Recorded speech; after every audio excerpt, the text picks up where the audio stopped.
Oh, hello, everybody. So we get to see that money was being poured at the residency, and everybody was surprised and gets an expected payday after a helicopter dropped thousands of dollars from the sky as a final wish for the car wash owners, deceased car wash owners, Detroit residency. So, congratulations for those that picked up the money.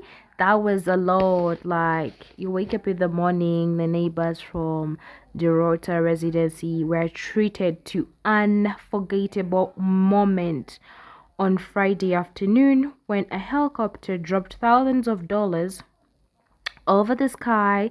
The money shower happened at around 1 p.m. and everybody was excited.